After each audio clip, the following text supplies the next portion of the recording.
So hello, everyone, and thank you for joining us for the second day of our career symposium, Navigating Career Development and Building Resilience in Times of Unrest, organized by the American Society for Biochemistry and Molecular Biology's Education and Professional Development Committee. If you joined us on Monday, and I recognize a few faces, thank you for coming back, welcome back. And if you're with us for the first time today, welcome. My name is Kirsten Block, and I'm the Director of Education, Professional Development, and Outreach for the ASBMB. Before we dive into our keynote today, I'd like to cover a few housekeeping notes. As with the first day of the symposium, our schedule today is structured with a keynote, a series of concurrent career panels, and an informal networking session to close us out. The Zoom link you received in your confirmation message will enable you to access all components of the symposium. And for those concurrent panels, we'll be making use of Zoom breakouts. We will move you to the panel that you indicated on your registration form. Although you will be able to unmute yourselves to ask questions, we ask that you please be respectful of our speakers and of our fellow attendees and wait to be called upon to ask your question. Likewise, please be respectful in the chat feature as well. Questions and constructive comments are always encouraged, but disruptive messages will result in your removal from the meeting. With that, it is my pleasure to introduce our keynote speaker today, Dr. Briana Konnick. Dr. Konnick is the Associate Director for Graduate Career Development at the University of Chicago in a central administrative office called U Chicago Grad. There, she provides career and professional development to PhD students and postdocs in all STEM programs. She also currently serves as the president of the Graduate Career Consortium, or GCC, an organization providing an international voice for graduate level career and professional development leaders. Previously, Dr. Konnick was a program coordinator at the Scripps Research Institute, providing career support to biomedical scientists. She received her undergraduate degree from Vanderbilt University, her PhD in biology from the Scripps Research Institute, and conducted a short postdoctoral appointment there as well. Dr. Konnick, welcome. Thank you so much, Kirsten. I very much appreciate the invitation to join today, and I'm excited to present to all of you. As a PhD trained scientist, I love getting to talk to other scientists about how to really communicate your value, your expertise, your skills, and what you can bring to an organization, especially on the job search. So what we're going to be doing today for this keynote is talking about resumes and cover letters for biological scientists. And for me to get a sense of who is actually here in the audience, we have a few polls. So I'm going to quickly launch those. The first poll question is to ask what career stage you're at, just so I have a sense of the diversity within the audience today. So please go ahead and fill that out. I'll let it go for a few more seconds.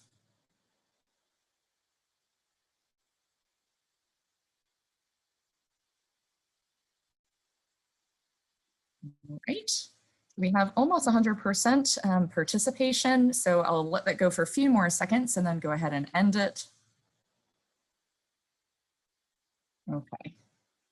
All right, so we're going to end our poll and I'll share the results so all of you can also see who is joining you in this webinar today. So the vast majority of you are PhD students, and then after that, postdocs, research staff.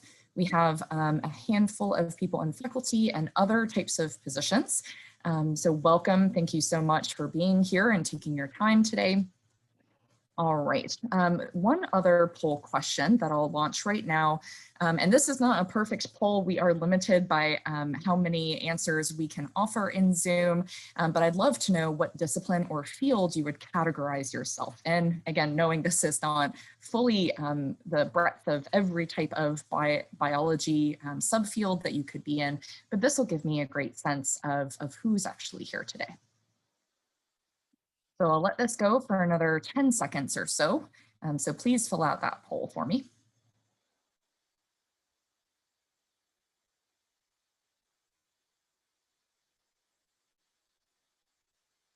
All right. So it looks like we have about 90% of the audience has voted. So I'll go ahead and end that poll and share the results. So unsurprisingly, it looks like the vast majority of you would call yourself biochemists or in the biochemistry field. And then that's followed by molecular biology and then tied with neuroscience and other. So it looks like some of you are not able to categorize yourself in these other areas, but it's really exciting to see kind of the breadth of different disciplines that all of you are representing. So thank you for engaging in those polls. go ahead and stop that. So how this is going to work today is I have a PowerPoint presentation where we'll talk about resumes and cover letters with an activity built in as well at the end. And, you know, in a normal time, I would love to just have you interrupt me throughout the entire workshop. I'm a very informal speaker. However, I realize with Zoom and virtual workshops, that's not quite as organic. So what I'm going to do is after each section that I present, I will take a pause and we'll go through any questions that you might have on the content that I had just presented. So that's how this is going to go today. And we will have time at the end for general questions and answers. So I do encourage you to put those in the chat or wait until that time. And you can also ask live if you're comfortable with that. All right, so without further ado, let me get my PowerPoint presentation up and ready. Okay. All right, so as Kirsten mentioned, my name is Briana Konnick. I am the current Associate Director of Graduate Career Development at the University of Chicago.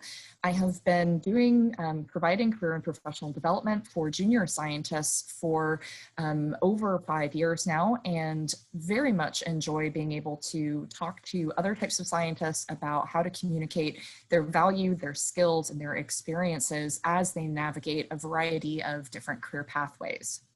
So for today, this is the overview of the session. So we're going to start off with an introduction and kind of best practices for formatting expectations of your resume. We'll also then move into the sections, breaking them down a little bit further, and we will take time to discuss effective bullet points, as that, as you'll find in this conversation today, is one of the most important aspects of a resume. We'll take a short break because I realize an hour and a half is a long time to be connected to Zoom.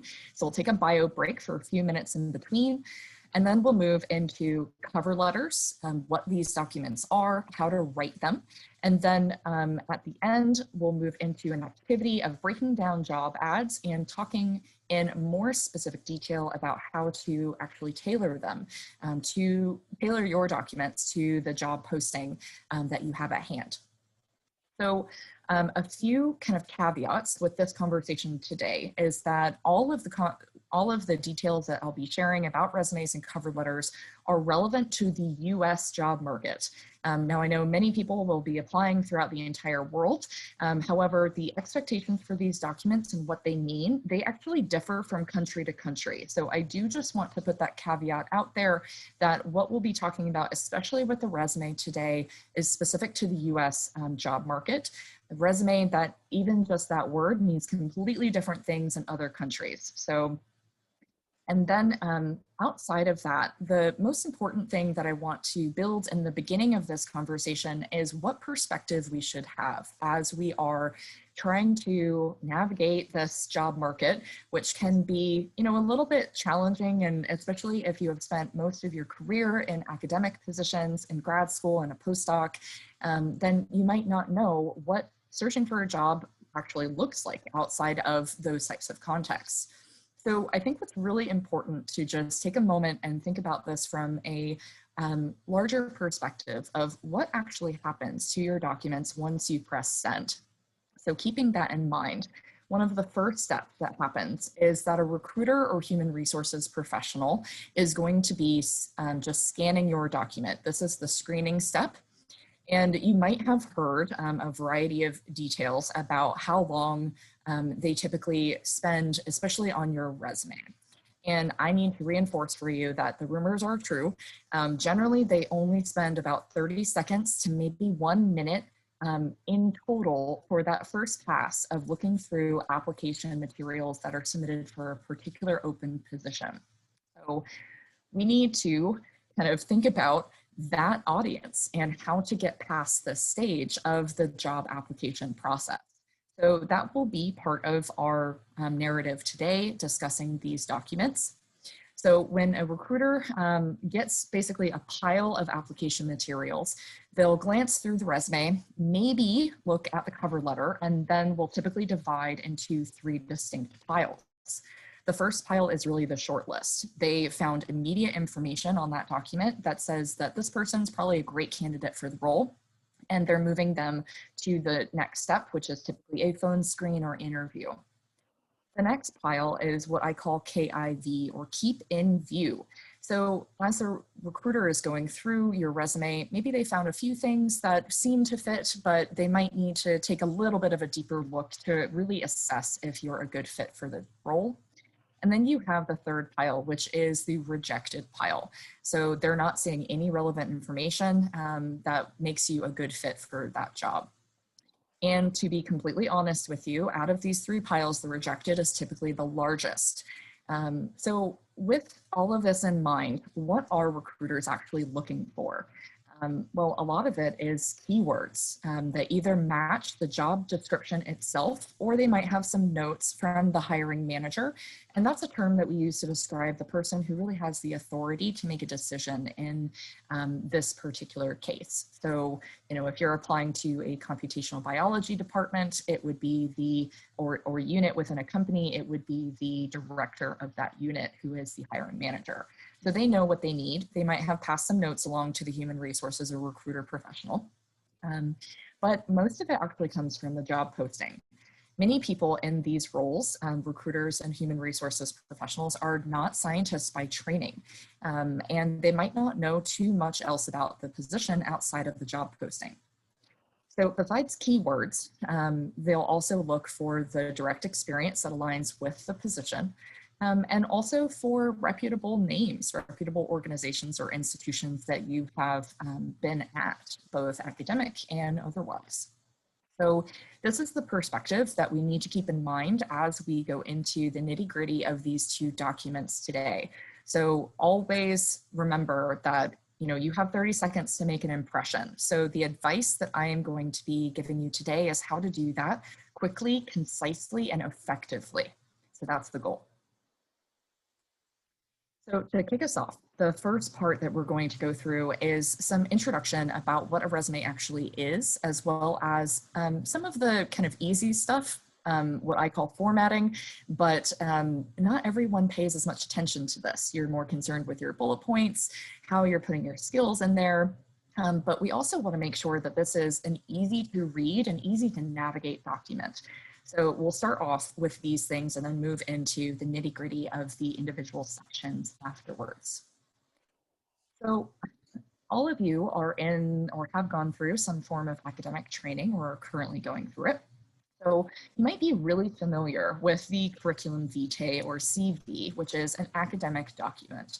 So to compare and contrast these two, the CV is really an exhaustive summary of you as an academic, as a researcher. It's used mostly when you're applying to things like fellowships or postdocs or faculty positions, and it doesn't really change from role to role because it really is meant to be a repository of all of your academic experiences. So little changes, it kind of is what it is, and there's no page limit. I've seen full professors with their CVs up to 50 pages in length. It just is a repository. So you don't have a whole lot of detail in the CV outside of just a listing of your kind of titles, the positions that you've held, honors, awards, publications, things like that. So to contrast that with the resume, this is a much more concise snapshot of you, not necessarily just as a researcher, but as a professional. It's used for pretty much every job outside of academic positions and needs to be highly tailored, which we will spend a good portion of today's workshop talking about. You do want to have a decent amount of detail, and this will be in the form of bullet points. And for many fields, this is a one-page document. So huge difference between CV and resume here, just with that alone.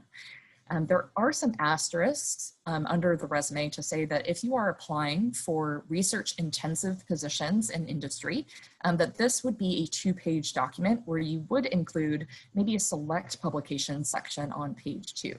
So we'll get into that a little bit later in the workshop, but I want to kind of give this overview here so you can compare and contrast perhaps a document that you're really familiar with to what we're going to be talking about today in the term of a resume. So the next pieces that we'll be discussing is really about readability of this document, and part of that is actually about font. So I do have a few suggestions for other types of fonts to try out. So some serif fonts like Garamond. I'm particularly, I really like Palatino Linotype personally. Don't ask me why, I just like it. And then there's some sans serif fonts like Helvetica or Trebuchet, which is another option. So you might kind of take a look at these and say, well, Briana, there's, Times New Roman isn't on here. Calibri isn't on here. And those are the ones that I use all the time. There's nothing necessarily wrong with those fonts, except that they are incredibly overused. Times New Roman, someone in my office actually calls it the sweatpants of font. I'm not saying that if you use Times New Roman that that's going to cause your resume to get thrown in that reject pile. Not saying that at all, but just to think about some other fonts to make your document maybe stand out a little bit differently. And then in terms of size for your font, just keep it to 11 to 12 point font. If you yourself even look at a document and it has teeny tiny font, you're probably not going to be interested in reading that or taking the time because it will literally make your eyes hurt. So the same kind of rule comes into play here with the resume. So keep it decently sized font of 11 to 12. And then for other things that go into readability is making sure that you have a decent amount of white space. And part of that is making sure that your margins are of decent size. So we recommend 0.7 to 1 inch around all 4 sides. And that's for both documents, resume, and the cover letter here.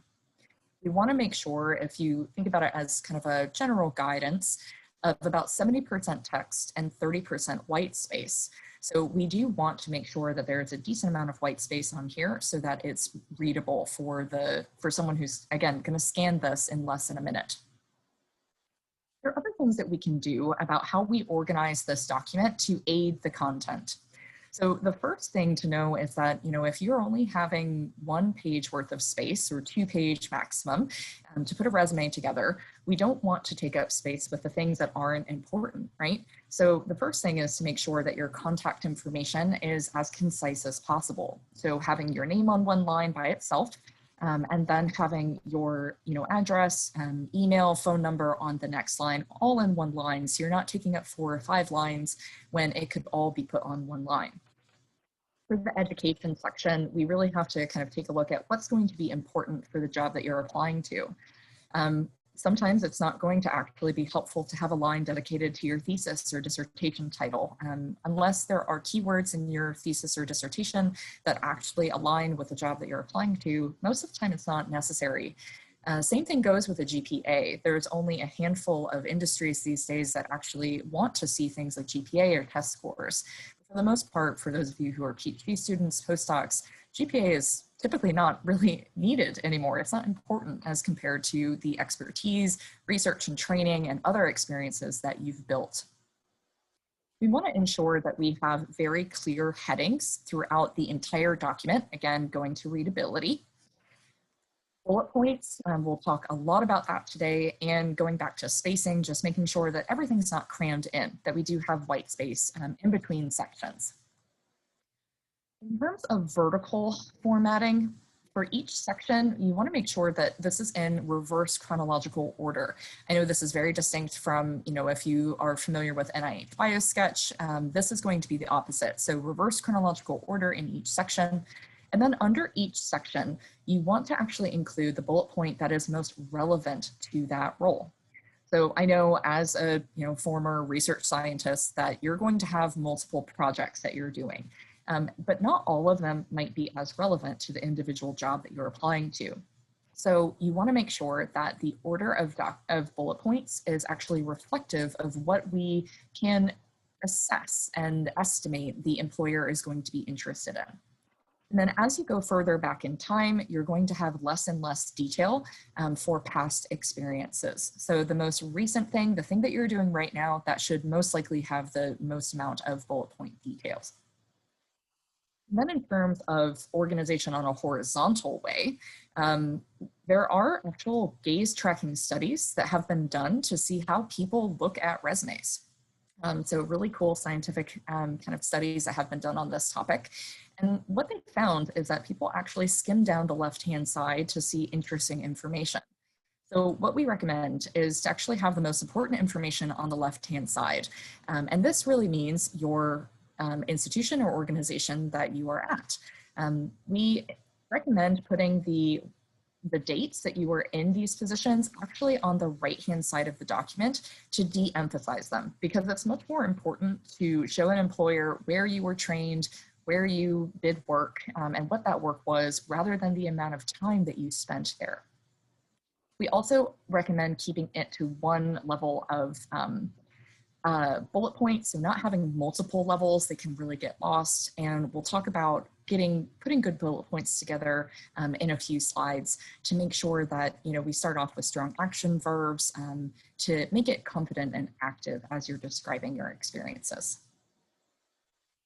So that's the first section of this workshop, and I want to take a pause to see if anyone has questions related to formatting, expectations of this document in terms of how it's distinct from CVs and things like that. So go ahead and see if there has been any questions put into the chat. If you do have questions, please go ahead and put that into the chat now.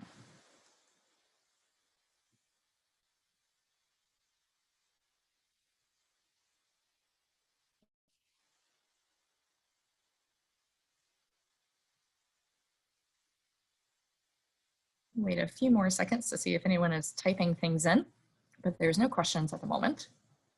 Here we go. So someone asked, are there elements of the resume that you could use to build up your CV? Interesting question. Elements of the resume that you could use to build up your CV. I mean, every field is a little bit different.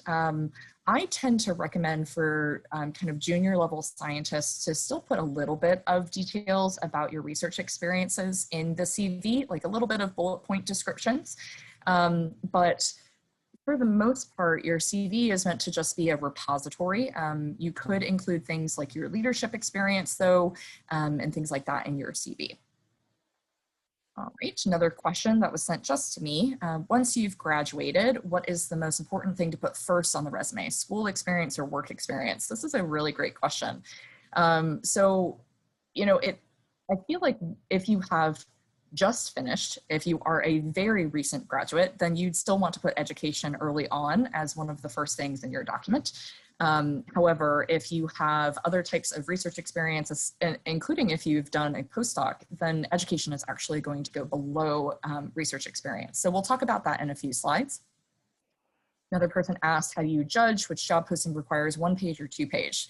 Thank you for asking this. This is not necessarily a simple thing to do, so I appreciate that this can be confusing. For the 1-page or 2-page, I usually say that if a job posting is looking for someone with extensive research experience, academic experience, they're talking about research skills, technical skills, then a 2-page is probably a good thing to go with. The other kind of line that I see very often in job descriptions is evidence of academic accomplishments. If it says something like that, that literally means that they want to see a short list of your publications and presentations. So that would mean the 2-page version. Looks like a couple of people have asked for templates or recommendations.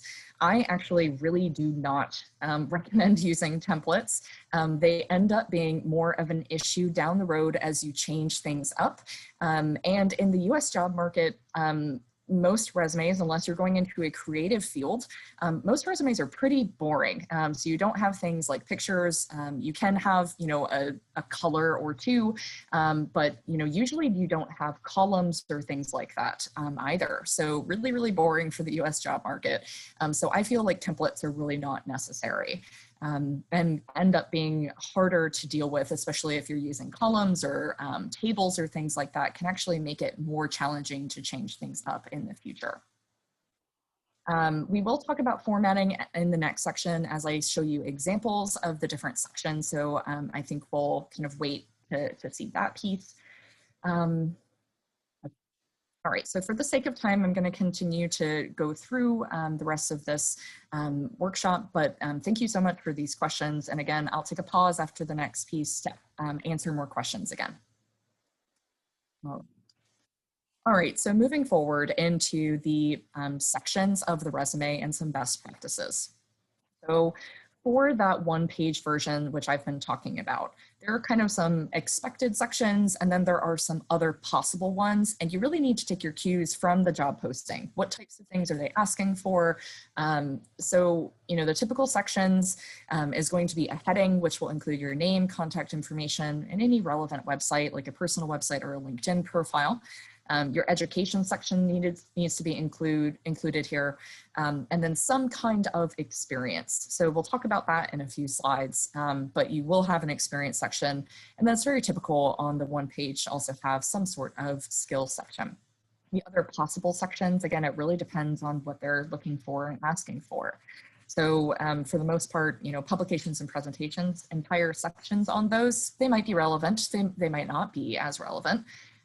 You also might not be able to fit all of yours on a one-page version. So you might use a select publication section where you're only sharing a few of them. Now, for those of you who are interested in industry research roles, I do have kind of an outline for the two-page version.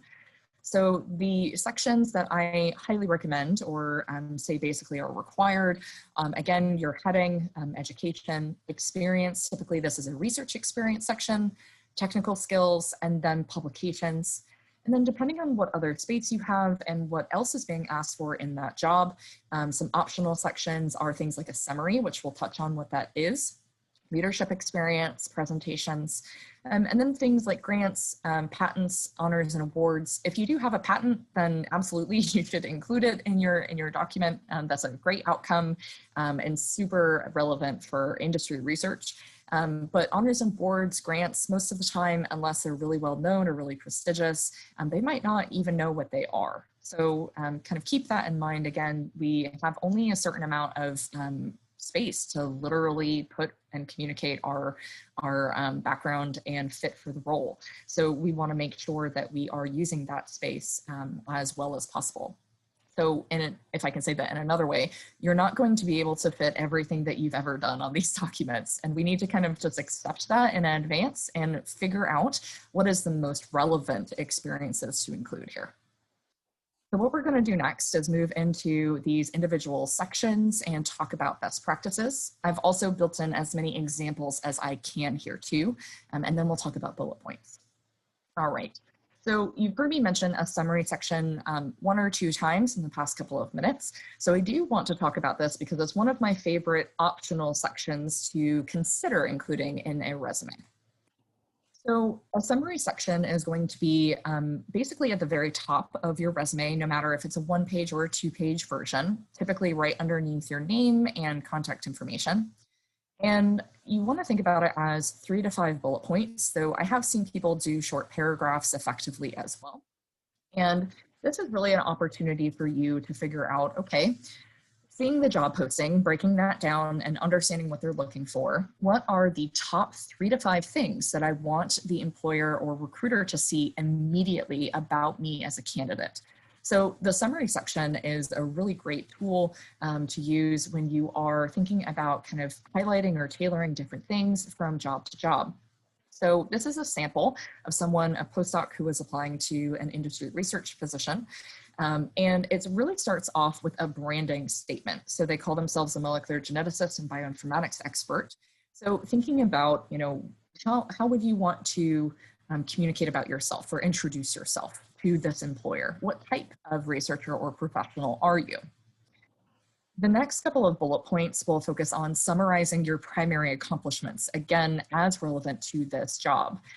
So that could be technical skills, like the second bullet point here talks about RNA-seq and quantitative PCR techniques, but also can be things like publications or presentations. And then you want to include a supplementation of a bullet point with other professional skills. Sometimes these are called soft skills, but I like the word professional because they're just as important as the other technical or hard skills that you may have. So we'll want to supplement with some other skills like leadership, communication, management, training, and again, take your kind of cues from the job posting.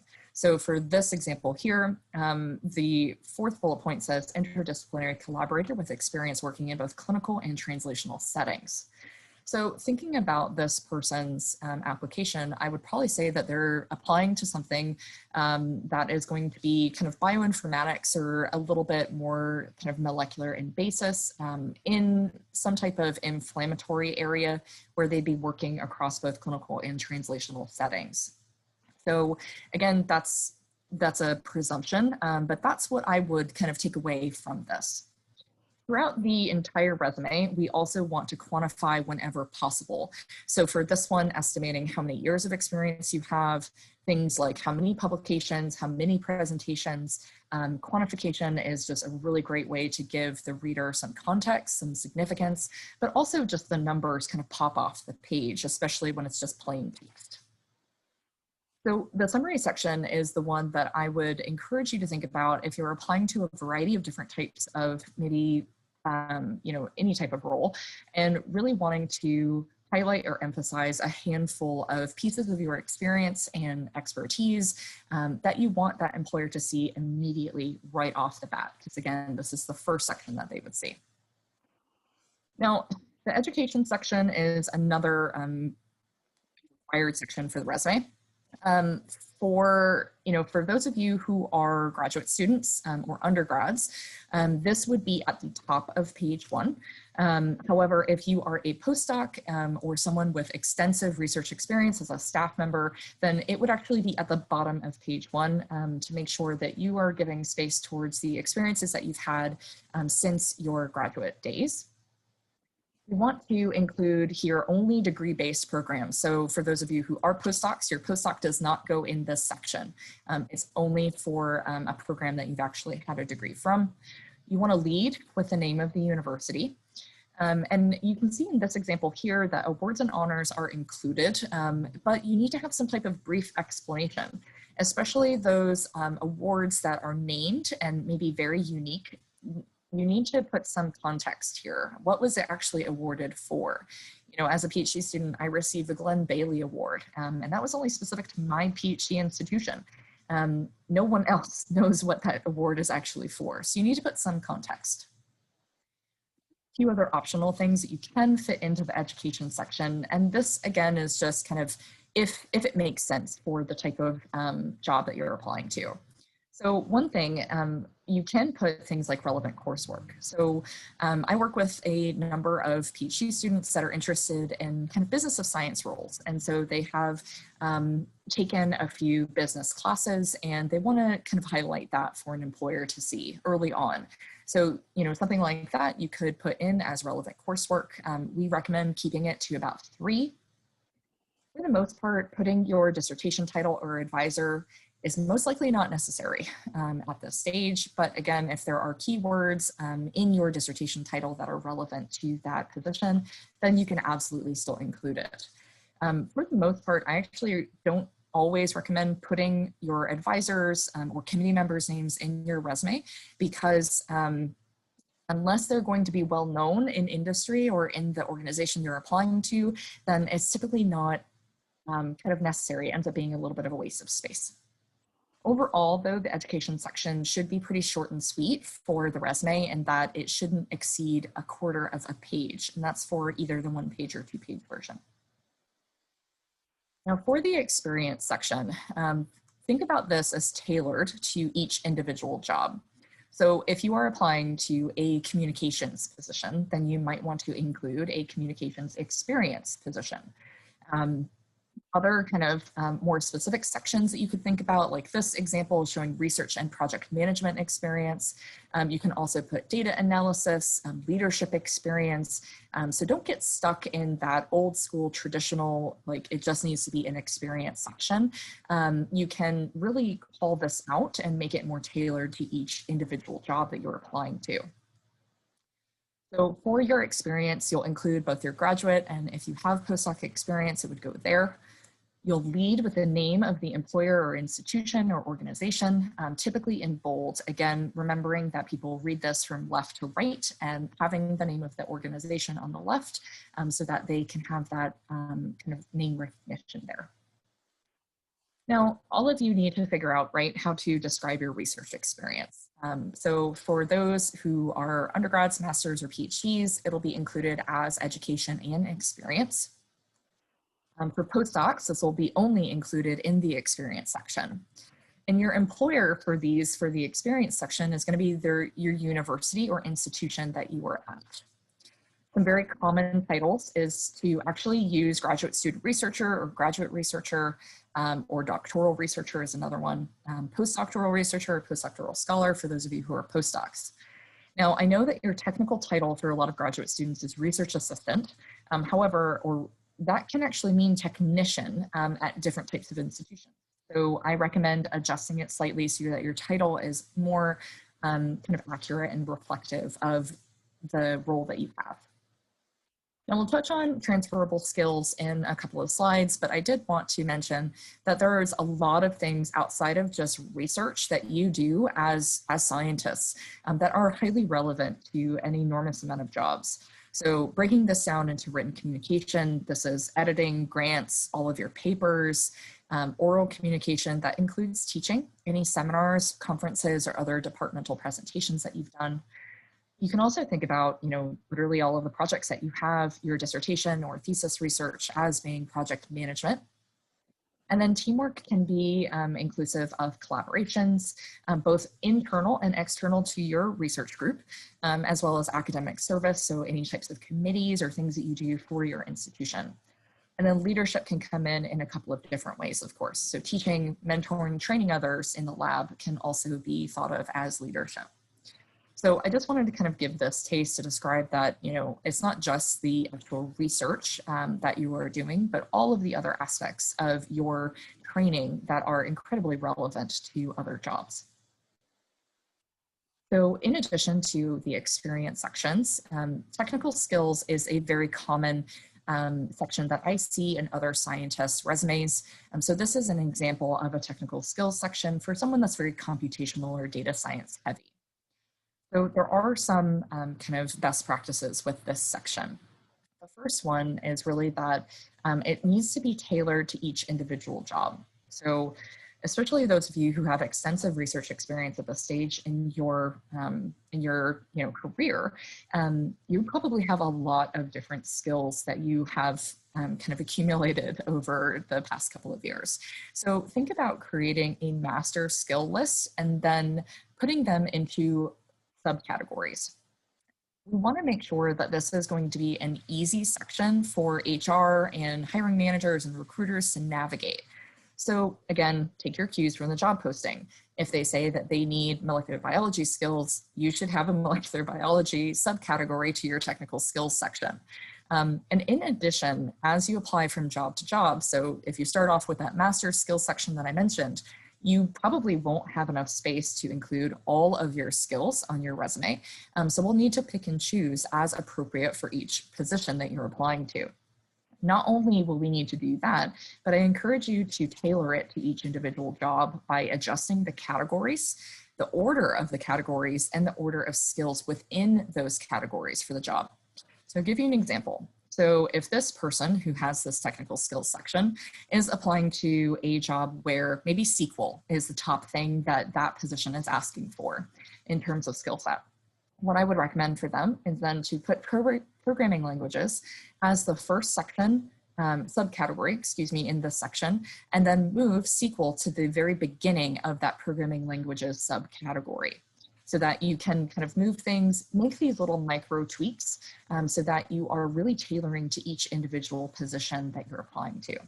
Again, this goes back to what we first started talking about, which is people scan these documents very quickly. So we need to give them what they need to see easily and in a concise manner. The other small thing that I will mention is that if anyone does PCR or quantitative PCR, there's probably 5 different ways that you can say that particular technique, right? Different acronyms, different kind of shortenings of it, RT-PCR, QRT-PCR, real-time, all of that, right? So what we need to do is remember that our audience is going to be inclusive of both non-scientists and scientists. So however they say it, state it in the job posting is actually how you need to have it in your technical skills section and in other places in your document. So if they have it spelled out as real-time PCR, then you need to do that in your document.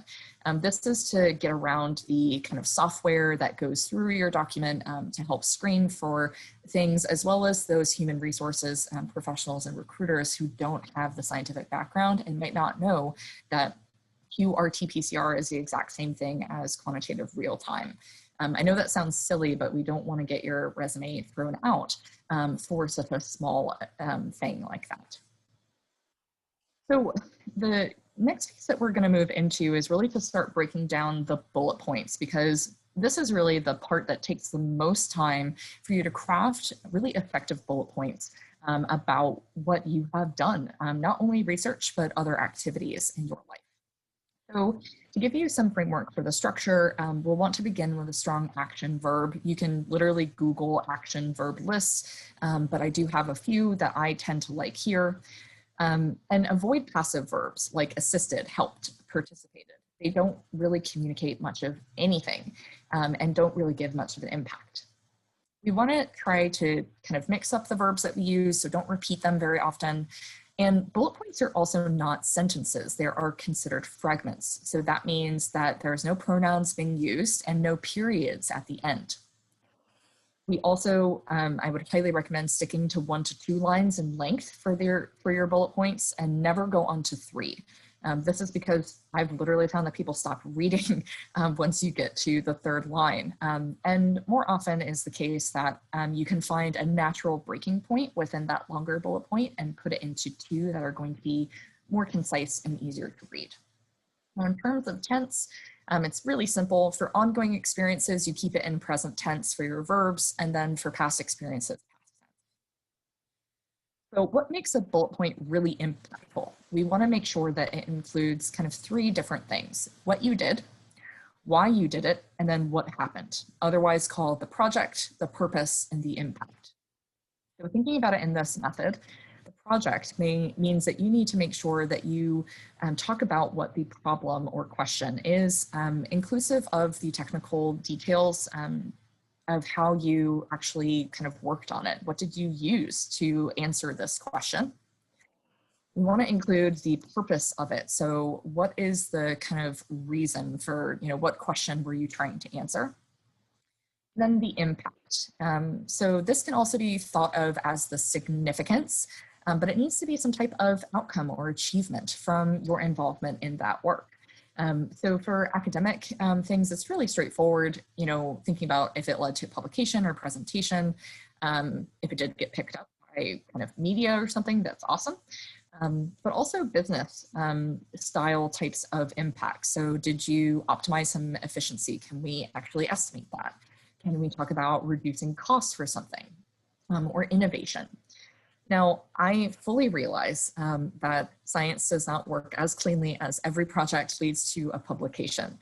So you also can and should absolutely include the more scientific outcomes. So, did this identify a novel target or substrate? Is this a new material? Does this have applications to a particular type of sector or industry? So, thinking about making sure that most, if not all of your bullet points include some type of outcome of some sort or application of your work. So I do have some examples that I've put together. Some of this is kind of a mixture of fake and real science, so bear with me if any of this is not completely accurate. But here's one. So collaborated on cross-disciplinary project with radiologists analyzing acute physiological stress in patients tested for breast cancer, led to first author publication in PLOS One. Led and trained 6 teams of 10 to 15 through outreach events such as interactive scientific demos, college counseling events, and information panels, which resulted in a 20% increase in college applications in STEM majors from these students. Analyzed rigorously multidimensional and complex data sets of 15 to 20 parameters generated through spectral flow cytometry, applied batch processing methods that increased efficiency and productivity by 30%. So you're kind of getting a theme here, right? So there's really specific details, numbers, outcomes. Another one that happens to include research was presented at 2 national conferences, audience of 100 plus. So that's another way of showing kind of impact. or just kind of overseeing things. So oversaw recruitment of 300 patients for clinical trials and collected neuroimaging, behavioral, and psychophysiological data. So again, the idea here is to be specific and to quantify. It helps the reader really contextualize and understand the details of what you did. So some less specific ones, examples would be things like develop new sequencing method. Cool, what aim, what happened, what impact did it have? Or teaching several biology courses. So some more specific ones are listed here. Develop novel amino acid sequencing method using fluorescent tagged antibody arrays published in Nature Methods. Super cool if all of us could get Nature Methods papers, right? There's a couple of different things here. So always quantify when possible. A couple of ideas here are things like dollar amounts, percentage of changes, number of people, and even the prestige or selectivity of honors and awards. Now, when I have conversations with people about kind of the balance of content, how much description do I give to these different things that I've done? I've done so many projects, I've done so many experiences. Keep a couple of things in mind. So each bullet point really should represent something distinct. So avoid redundancy. We don't want the same bullet points to just over and over convey the exact same similar technical abilities. That's really not necessary. So as you are crafting your bullet points, think about what each one individually says about you and your abilities. And again, we have multiple audiences here, so be careful of jargon and avoid your technical, getting too bogged down in technical language. The other thing that I often have to work with scientists on as I'm helping them craft these documents is that, we as scientists are trained to be empirically accurate. And of course, that's how scientific research needs to be done. However, when you are putting a resume together, you need to kind of loosen those reins a little bit on yourself. In that, if you are applying for a particular position and only one of your projects is really relevant to it, but that project maybe only took up 30% of your time, what that means is that we need to actually emphasize that particular project more than other projects, even if it didn't empirically actually reflect the amount of time you spent on that project in reality. So in other words, the proportion of information that you include for each experience, it does not and really should not reflect your work responsibilities. So even if this is the actual kind of breakdown of your responsibilities, your resume can be more equal in emphasizing these pieces. So for your transferable skills here, we'll also want to think about, of course, what other things you've done, both outside of research, but within the lab as well as outside of it. So thinking about the lab as a small business or research as project management, extracurricular activities absolutely show management and leadership abilities. So treat those basically like other jobs. And then keep in mind that there's a lot of other professional skills outside of basic research that is incredibly important for you. So things like communication, teamwork, being able to work with others is probably the top thing that I hear from employers all the time. About, this person isn't able to actually collaborate across disciplines. They've only worked with other scientists that are exactly like them. So thinking about how you can both build those skills and communicate about those in the meantime. All right, so before we go into the break, I'm going to take a pause and look at the questions that have come into the chat. I have a feeling that there's been a lot. Oh, no, actually. So if there are any questions, please feel free to put those in now for the content that I just shared. So someone asked, will you be sharing your slides after the talk? I'm very happy to share this presentation. I think I would need to share it with Kirsten directly, and then perhaps she can send it out to everyone who is in attendance. So very happy to do that. But if you do have any questions about what I just went over, please go ahead and put things in the chat. All right, so someone's asking, how do you place things such as being featured on websites or online news articles? Is that something you should put on a resume?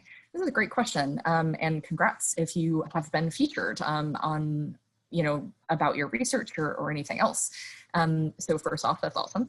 Secondly, yes, absolutely, you should put that on a resume. So if it is tied to your research, you could say that You can have the description of your research, characterize XYZ things or identified a novel target. And then at the end of that, you could have a semicolon and say something about, this research was featured on this name of the news article or picked up by here.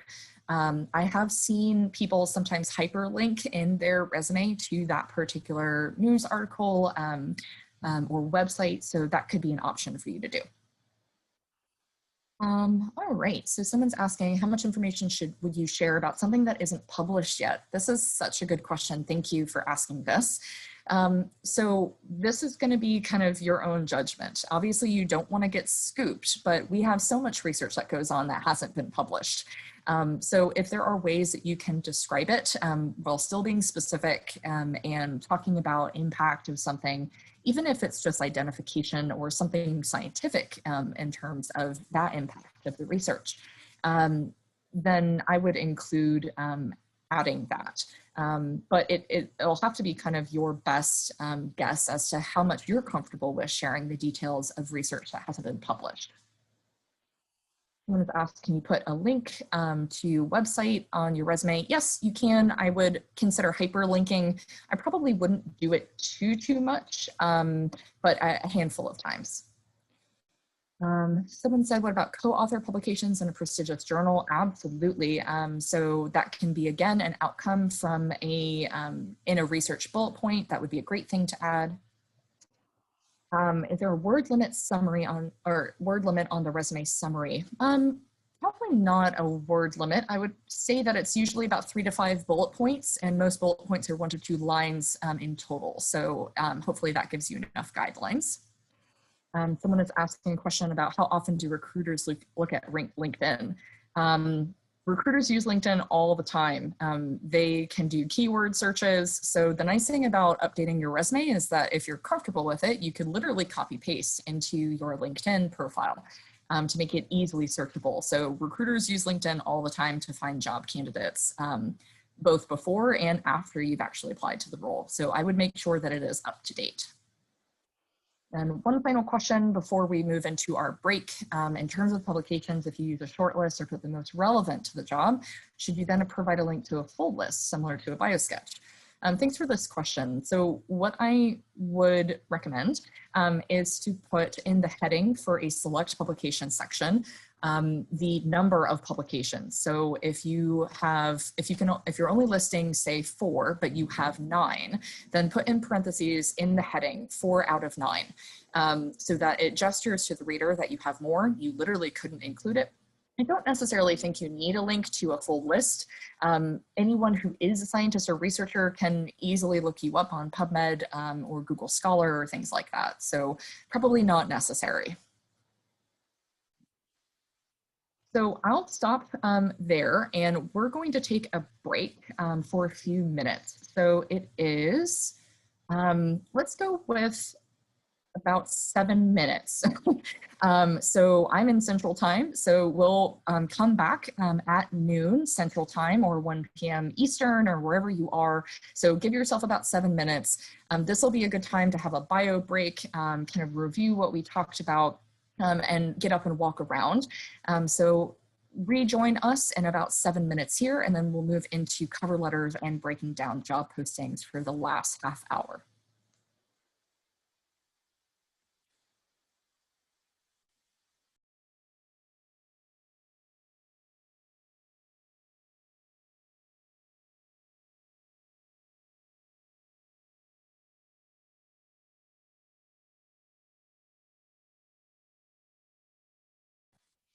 All right, everyone, about 1 minute left and then we'll get started.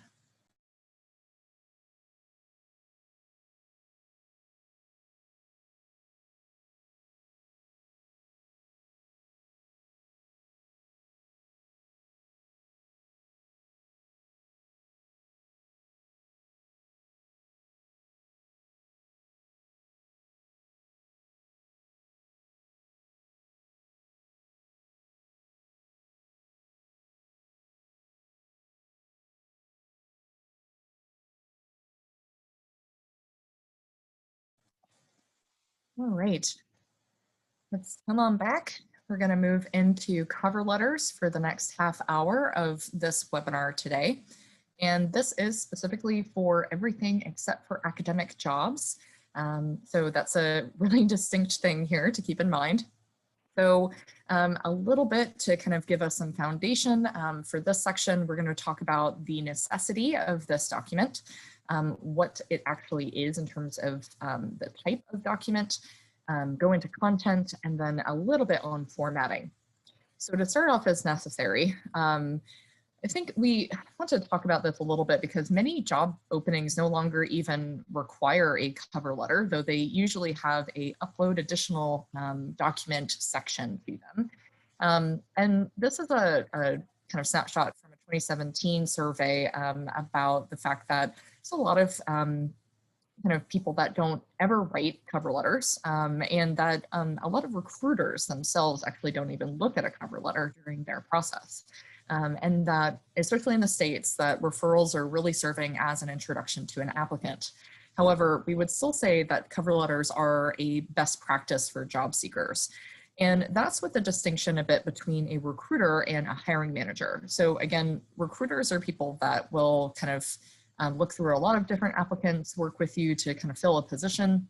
A hiring manager is the person who is going to be like your boss, basically, if you get that job. So for many hiring managers, they still consider the cover letter a must. I know when I'm looking at people applying to my university, I actually look at the cover letter first rather than look at the resume.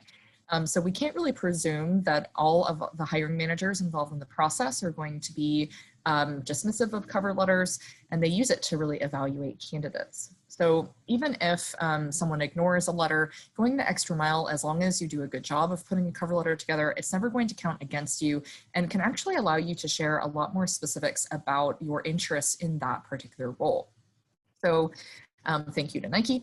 You should just do it.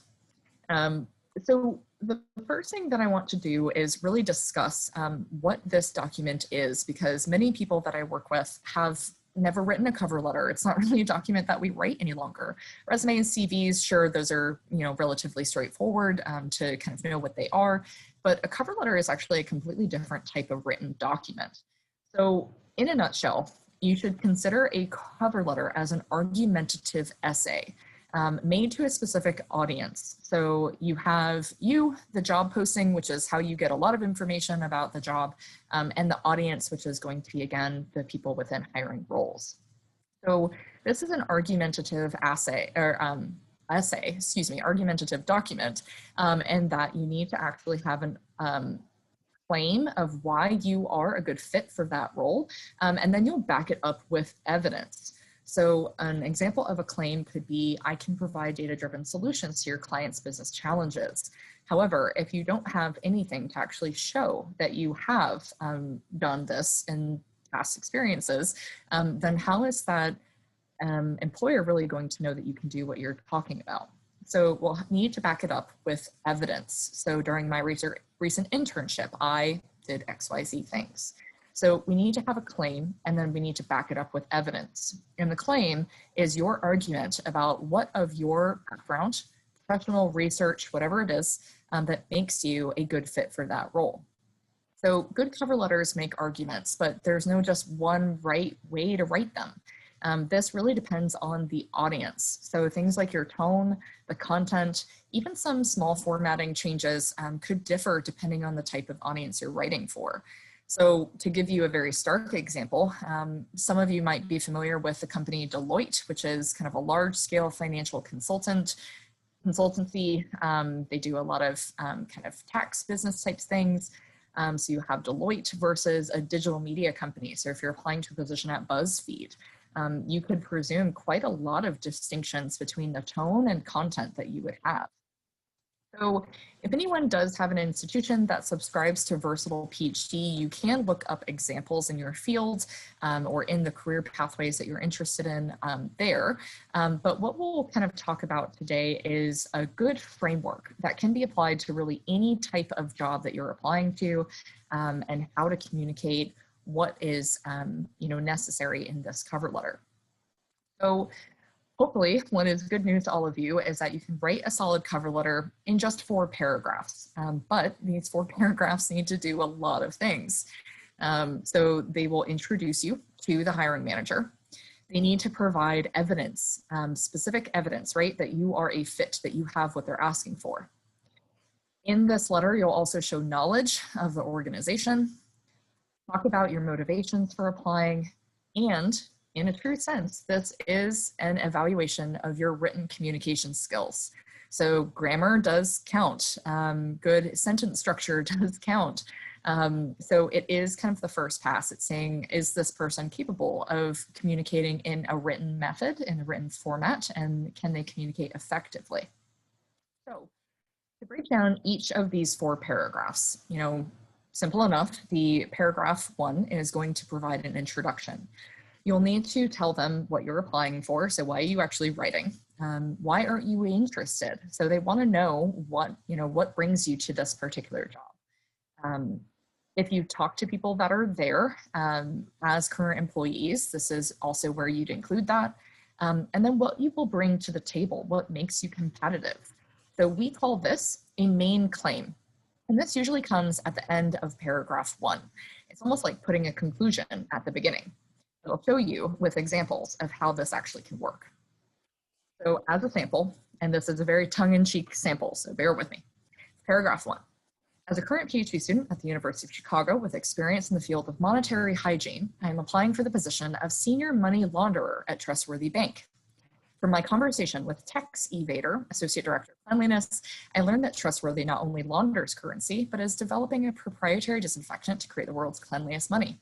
Given my extensive research on sanitary paper and my established record of misdemeanor crime, I'm confident I could quickly deliver value for Trustworthy Bank and its clients. So again, it almost sounds like a conclusion, right? And obviously this is a complete ridiculous example, but it hits all of the important parts. You have an introduction to who you are, so where you're at and what you're applying to, the specific reasons for interest in the company, and this particular sample shows you referencing a conversation with a current or past employee. And then you'll have the claim, which is again, usually at the end. We recommend sticking to 2 competencies. So this is where paying attention to the job posting is so very vital. We have to figure out, what do they actually want to hear about? What's the most important piece of my background to tell them more details of?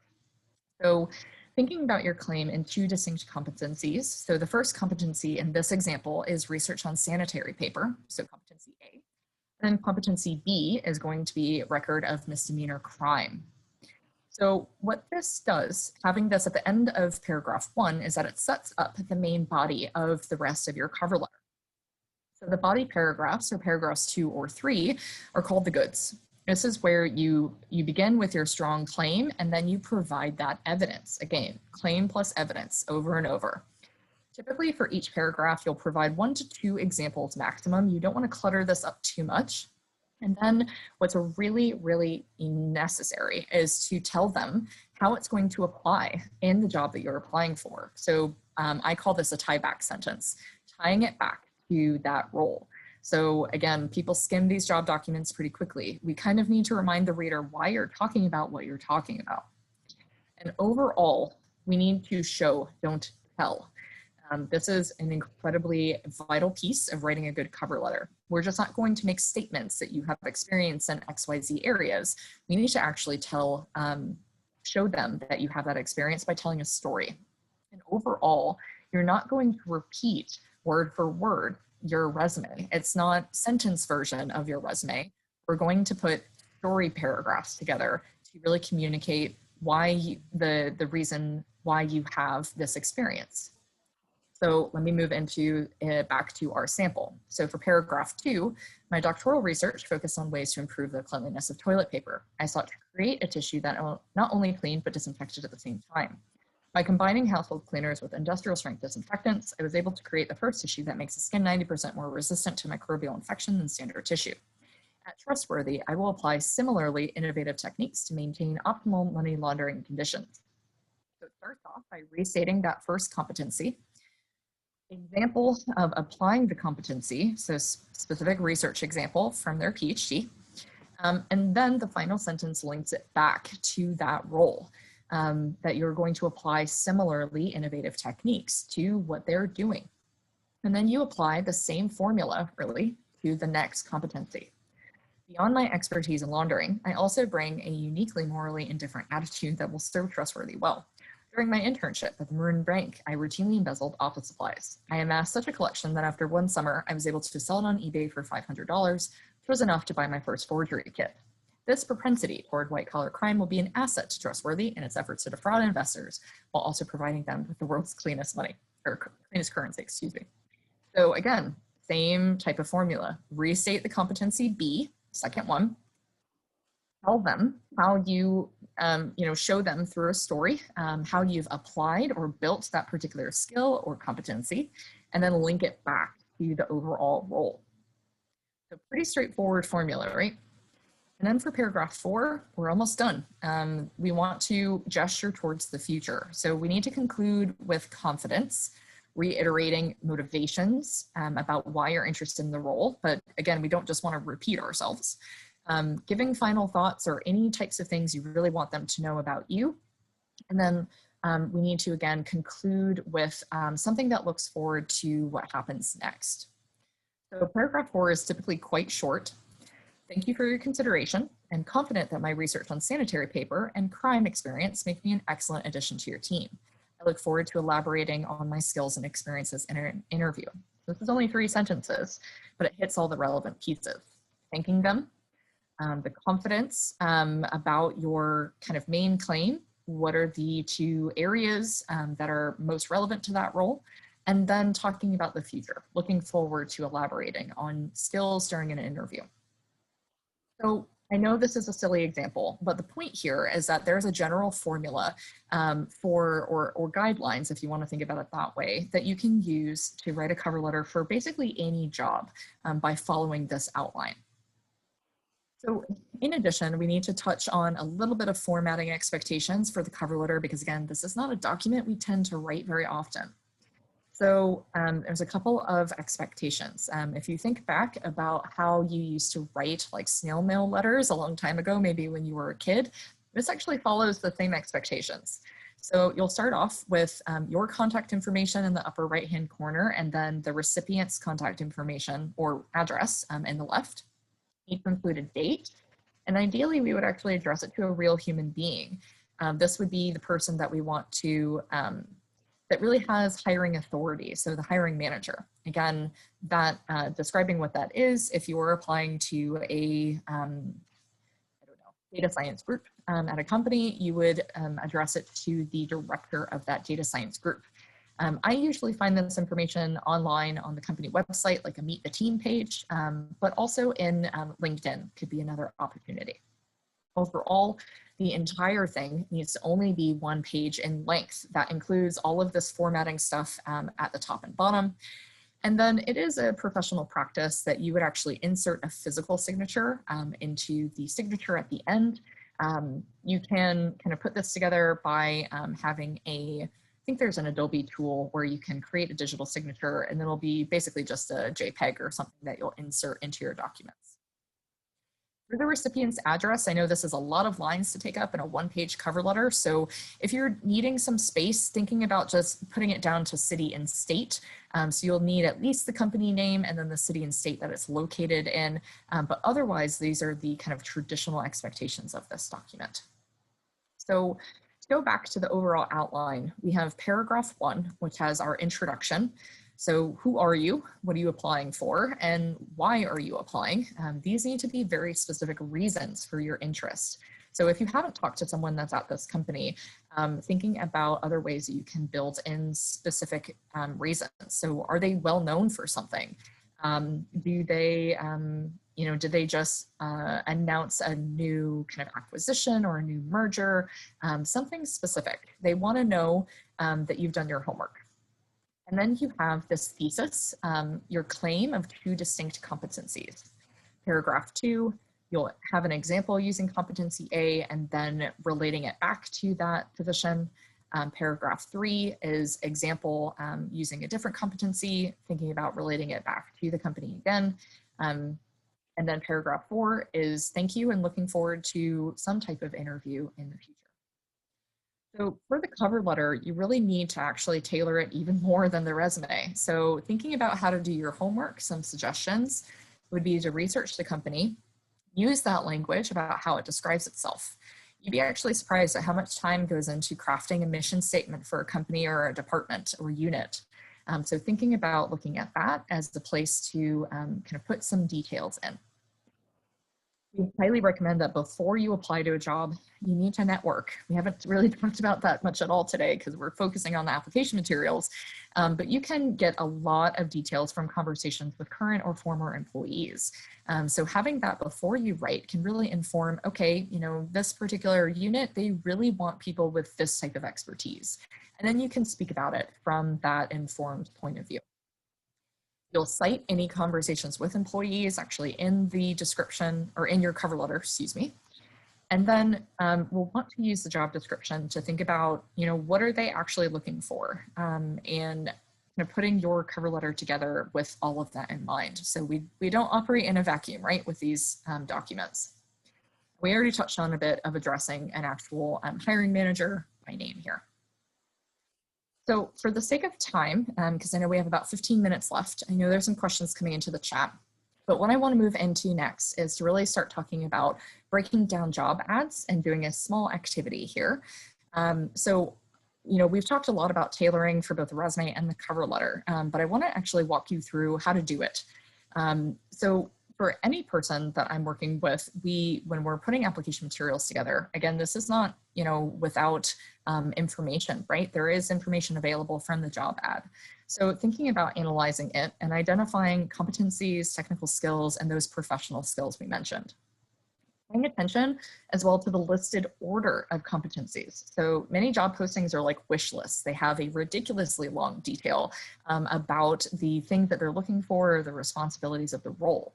However, primacy does matter. So the things that are coming up first or coming up often, those are the things that they really need to see and what they're really looking for. So you can mirror some of the language that's used in the job ad. So, you know, we don't want to copy and paste entire phrases, that is literal plagiarism. But if they use particular verb, then we'll want to try and incorporate that verb, for instance, into both documents. And then don't overlook those professional skills that they list. Having excellent communication and teamwork abilities is going to be important for basically every job on the planet. So for the sake of time, I'm not going to go through this step by step, but I will send out these slides to all of you in the audience so that you can have some ideas for specific steps that you can take to tailor to a particular job. And then if you're applying for a research intensive position, we want to make sure to remember that our audience includes multiple types of people. We'll want to demonstrate our scientific credibility and being careful with the kind of level of jargon. So what we're going to do next is actually look at a sample job quickly. So this is a senior research associate. This is an open job right now, actually, at a company called Generate Biomedicines, and it's an immunology position. So I'll, you know, give everyone a minute to look this over and think about identifying, kind of breaking this down in three main areas.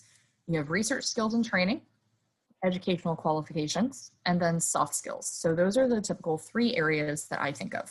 So I'll give you a moment to read this over and then we'll break it down.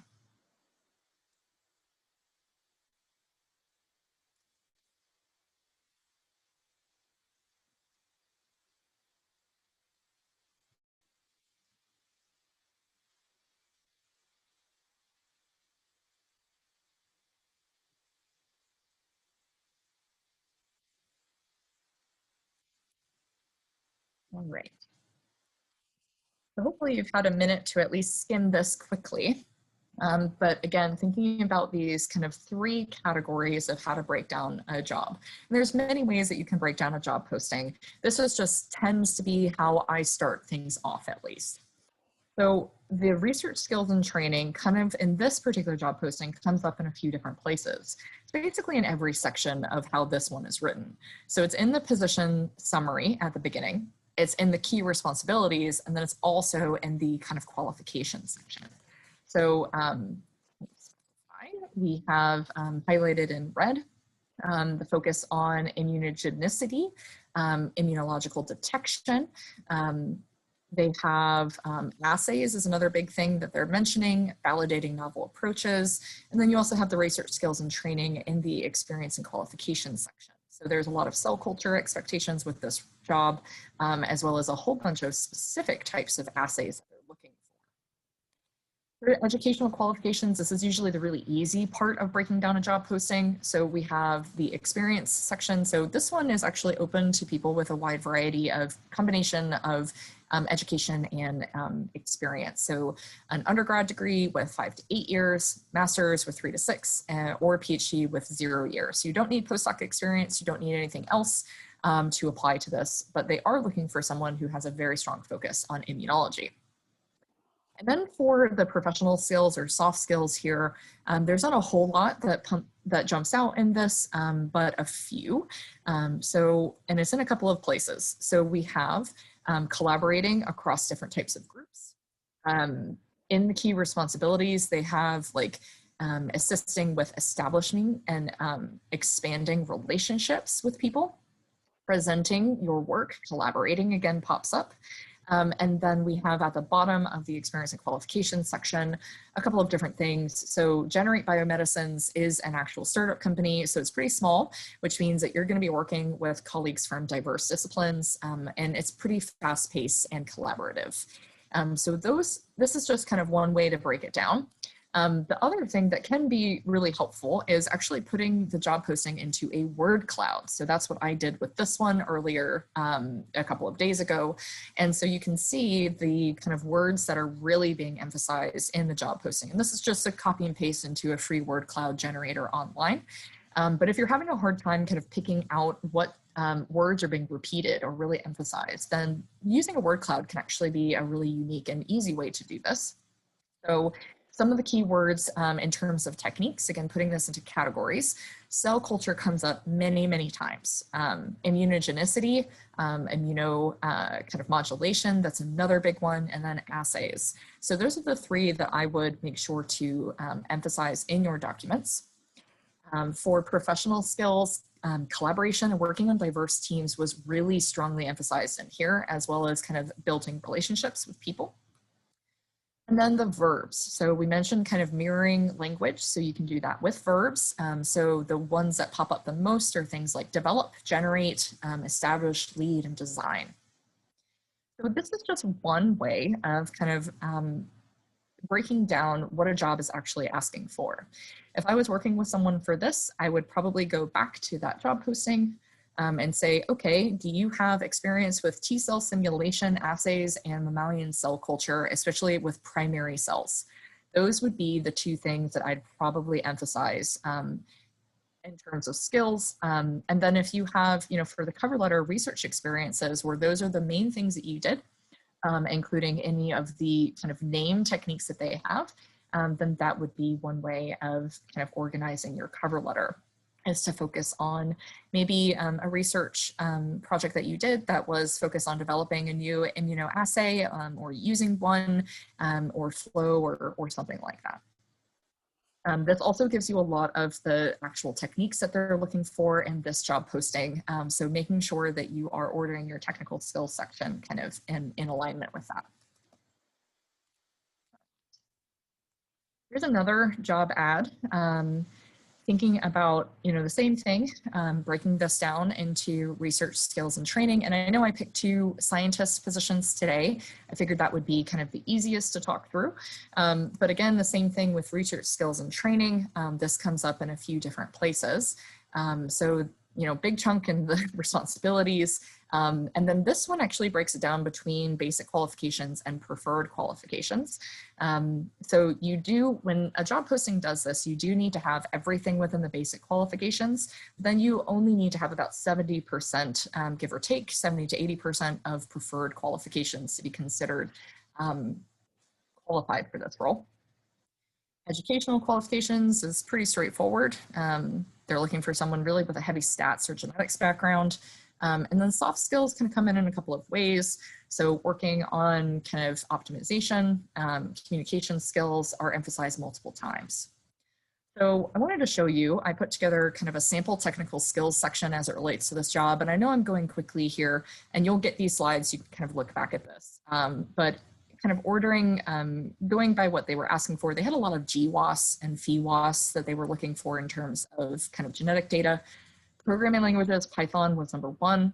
And then they had a bunch of different types of statistical analyses, including mixed model regression and different types of tests that they So this is a sample technical skills section that I would put together for or help someone craft for applying to this role.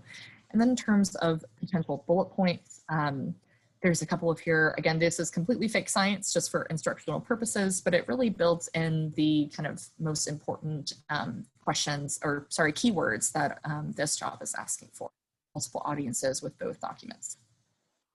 So for the next couple of minutes, we'll continue to take questions, but I encourage you to add me on LinkedIn, and I will be sharing these slides with Kirsten so that you can kind of refer back to them in the future.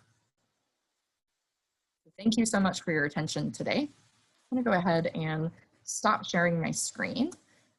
So I can have questions that have come in. Okay. So, all right.